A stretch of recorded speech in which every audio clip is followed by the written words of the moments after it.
2026 বিশ্বকাপে আর্জেন্টিনার টিম আপনার কোন পজিশনে সবচেয়ে বেশি সাফার করবে? এইটা যদি আপনি কোনো আর্জেন্টাইন ফ্যানকে জিজ্ঞেস করেন যে হচ্ছে রেগুলার আর্জেন্টিনা খেলার খোঁজখবর রাখে, আর্জেন্টাইন প্লেয়াররা যেসব ক্লাবে খেলে, ওইসব ক্লাবের খেলা দেখে, খোঁজখবর রাখে, তাহলে কিন্তু ওই ফ্যানটা চোখ বন্ধ করে বলে দিতে পারবে যে আমাদের সবচেয়ে বেশি দুশ্চিন্তার কারণ হচ্ছে ফুলব্যাক পজিশনটা নিয়ে। লেফট ব্যাক এবং রাইট ব্যাক। এই ২ পজিশনে কিন্তু আমাদের আসলে ভালো ব্যাকআপ নেই। আমাদের লেফট ব্যাক পজিশনে প্রধান ভরসা হচ্ছেন নিকোলাস ট্যাগলিফিকো। তার বিকল্প হিসেবে যাদেরকে স্কোয়াডে ডাকা হইছে, ওইটা নিয়ে আমি একটা ভিডিও করছি ২০২২ বিশ্বকাপের পর থেকে এখন পর্যন্ত যে কয়েকজন লেফট ব্যাককে আসলে এই স্কোয়াডে ডাকা হইছে, তাদেরকে নিয়ে একটু আলোচনা করার চেষ্টা করছি আমি। আজকে চেষ্টা করব রাইট ব্যাক পজিশনটা নিয়ে আলোচনা করতে।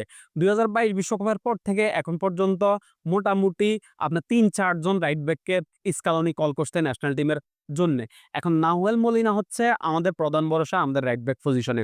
অ্যান্ড নাহুয়েল মলিনার ক্লাবের পারফরম্যান্স যদি দেখেন তাহলে আপনি খুব হতাশ হবেন। আপনি চিন্তা করবেন যে আপনার ২০২৬ বিশ্বকাপে আর্জেন্টিনা এরকম একটা রাইট ব্যাক নিয়ে যাবে টাইটেল ডিফেন্ড করার জন্যে।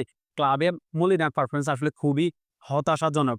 এখন এই মলিনার পারফরম্যান্স যদি আবার আপনি আর্জেন্টিনা ন্যাশনাল টিমের হয়ে দেখেন, তাহলে কিন্তু আপনি এটা বলতে বাধ্য হবেন যে মলিনা বর্তমান বিশ্বের সেরা রাইট ব্যাকদের মধ্যে একজন। মলিনাকে টপ 5 এও আপনি রাখতে পারবেন খুব ইজিলি। এইরকমই মলিনা আর্জেন্টিনার হয়ে খেলে এতটা ইমপ্যাক্ট রাখে।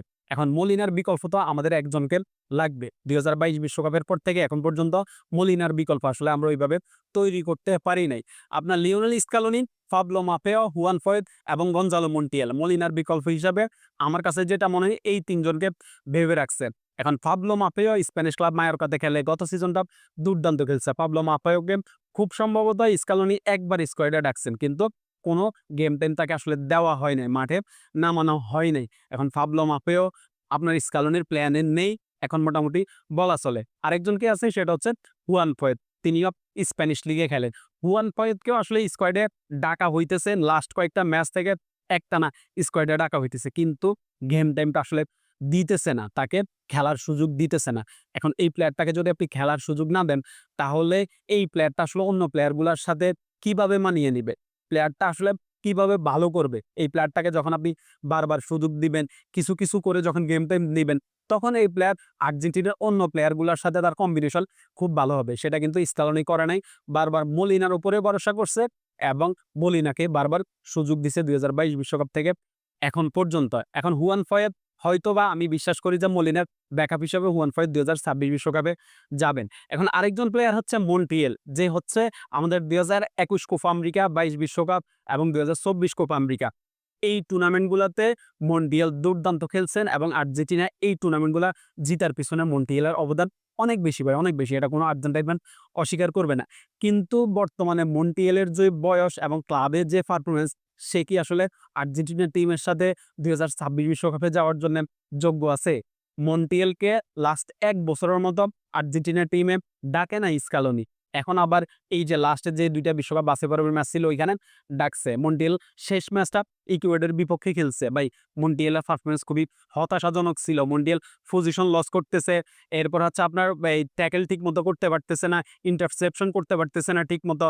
এরপরে হচ্ছে আপনার প্লেয়ারদের সাথে ওইভাবে রানে কুলাইতেছে না। তো এরকম একজন প্লেয়ারকে আপনি কিভাবে আসলে চিন্তা করেন যে আপনি ২০২৬ বিশ্বকাপে নিবেন? তো মন্টিয়েলকেও যদি আমরা বাদ রাখি, তাহলে হুয়ান ফয়েদকে হচ্ছে আমাদের মলিনার ব্যাকআপ হিসেবে চিন্তা করা লাগতেছে। এখন হুয়ান ফয়েদকে যদি আসলে তৈরি করা না হয়, তাহলে কিন্তু এই পজিশনটাতে বড় ধরনের একটা ধাক্কা আমাদেরকে খেতেই হবে। সামনে আমরা বিশ্বকাপের আগে আর হয়তো খুব সম্ভবত ৮-১০ টা ম্যাচ আমরা পাবো, ফ্রেন্ডলি ম্যাচ। এই ম্যাচগুলাকে হুয়ান ফয়েদকে এই ম্যাচগুলাতেই তৈরি করতে হবে। মলিনাকে আপনি ফার্স্ট হাফ খেলান, হুয়ান ফয়েদকে সেকেন্ড হাফ খেলান, বা মলিনাকে আপনি সেকেন্ড হাফ খেলান, হুয়ান ফয়েদকে ফার্স্ট হাফ খেলান। এইভাবে রোটেট করে ২ জনকে খেলাই আপনি হুয়ান ফয়েদকে তৈরি করেন। না হলে কিন্তু ভাই আমরা বড়সড় একটা মারা খাবো ২০২৬ বিশ্বকাপে। এখন এখানে এসে আমাকে অনেকেই বলবেন যে, "ভাই আপনি স্কলানির সমালোচনা করতেছেন। স্কলানির চেয়ে আপনি বেশি বুঝেন নাকি?" ভাই আমি স্কলানির সমালোচনা করতেছি না। আমি একজন আর্জেন্টাইন ফ্যান হিসাবে আমি যতটুকু বলার যোগ্যতা আমি রাখি, আমি ততটুকু বলি। দেখেন স্কলানিকে নিয়ে আসলে সমালোচনা করার, স্কলানি ভুল ধরার মতো আর্জেন্টিনার কোনো ফ্যান নাই। কারণ ২০২১ কোপা আমেরিকার আগে আর্জেন্টিনার যে অবস্থা ছিল, ওইখান থেকে ২০২১ থেকে এখন ২০২৫ আর্জেন্টাইন ফ্যানরা যে একটা শান্তিতে ঘুমাইতেছেন, এইটার পিছনে সবচেয়ে মাস্টারমাইন্ড হচ্ছে লিওনেল স্ক্যালোনি। তো স্ক্যালোনি আসলে যদি আরেকটু ভাবতেন এই ২ টা পজিশন নিয়ে রাইট ব্যাক এবং লেফট ব্যাক নিয়ে, তাহলে কিন্তু এটার সমাধান খুব ইজিলি বের হয়ে যাইত। এখন দেখেন এই ২ টা পজিশনে কোন একটা প্লেয়ার যদি আসলে আপনার ইনজুরিতে পড়ে বা কোন একটা প্লেয়ার যদি একটা ম্যাচে রেড কার্ড খাইতে পারে, তাহলে পরের ম্যাচে আসলে কি অবস্থা হবে আপনি একটু চিন্তা করে দেখুন, একটু কল্পনা করুন। সো স্ক্যালোনির সমালোচনা আমি করতেছি না। আমি জাস্ট আমার মতামতটা আপনাদের সাথে শেয়ার করছি।